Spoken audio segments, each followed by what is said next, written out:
Namo Adira Phat. Thanks so much for joining me for our daily practice check-in. Listen, listen, listen. This wonderful sound is calling us back to our true home.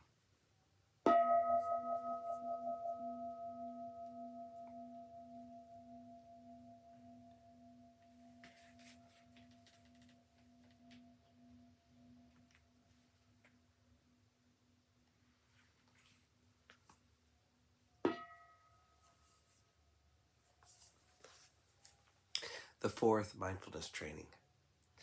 Aware of the suffering caused by unmindful speech and the inability to listen to others, I vow to cultivate loving speech and deep listening in order to bring joy and happiness to others and to relieve others of their suffering. Knowing that words can create happiness or suffering, I'm determined to speak truthfully with words that inspire self-confidence, joy, and hope. I will not spread news I do not know to be certain, and will not criticize or condemn things of which I am not sure.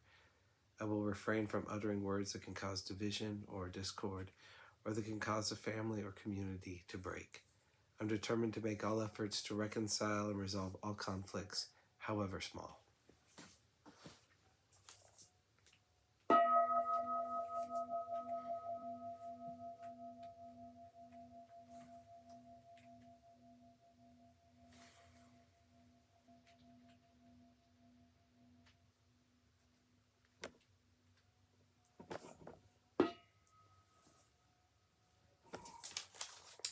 For our Dharma lesson, we've been reading More Than Mindfulness, Widening the Field of Practice by the Monastics of the Thai Forest Sangha. Today we're continuing a talk by Ajahn Jayasaro called The Paramis as Practices of Liberation. The third of these paramis is nekkhamma. Nekkhamma is renunciation. It is the renunciation of all that is negative, useless, and harmful in our lives. That's the first level. The more refined level is the renunciation of all that is trivial and pointless. Nekkhamma means transcending the world of sensuality, or at least withdrawing from it. In its advanced form, nekkhamma may mean abandoning one's old ways of life and becoming a monk or nun. But for most people, in everyday terms, it means gaining a perspective on sensual desires and not being manipulated by them. The 5 precepts provide a framework of restraint by which lay Buddhists can ensure that their natural desires for sensory pleasure will not lead to harm for themselves or others.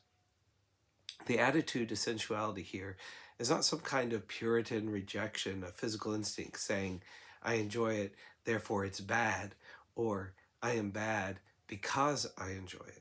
It's a recognition of a simple psychological truth that if your only access to feelings of well-being is through the sensual world, you're putting all your eggs in one very fragile basket.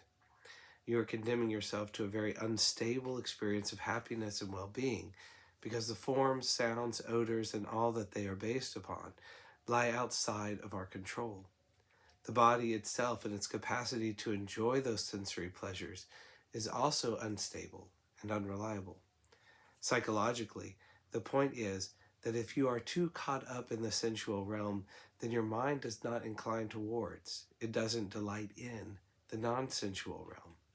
A very simple analogy, if you're in a tall building and you're on the ground floor, you can't, at the same time, be on a higher floor.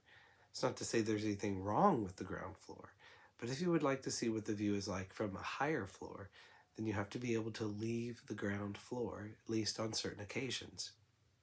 In the life of lay Buddhists, it's generally recommended that one takes the 8 precepts on the Uposatha day, and if possible, also on the Wan Phra day, the 8th day of the waxing and waning moon. That makes 4 days, a month. The 5 precepts are a sufficient and effective standard for body and speech on a daily basis.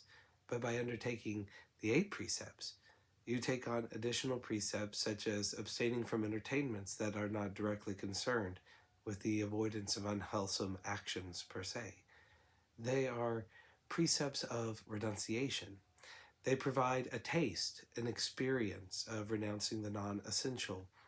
It is a regular training in how to develop a perspective on our relationship with the sensual realm. On a daily basis, one of the ways we can develop nekama most effectively is the practice of meditation. In focusing on the breath, for instance, we put our attention on an object that is not immediately attractive or stimulating, and that is precisely the point. The mind, which is addicted to thought, to memory, and to imagination, feels threatened by meditation. It struggles, it feels very uncomfortable if it has to devote itself to the bare experience of an in-breath and out-breath. This reaction is something to be accepted and recognized as being as natural as the struggle of a wild animal to resist any attempt to tame it. But if we are willing to be patient, if we see the value of practicing in that way, then we can eventually transcend the addiction. In the initial stages of meditation practice, the mind will gallop off elsewhere.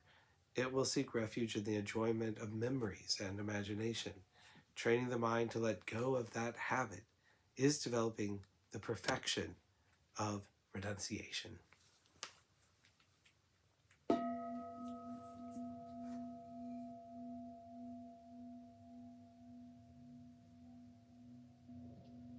May all beings be well. May all beings be happy.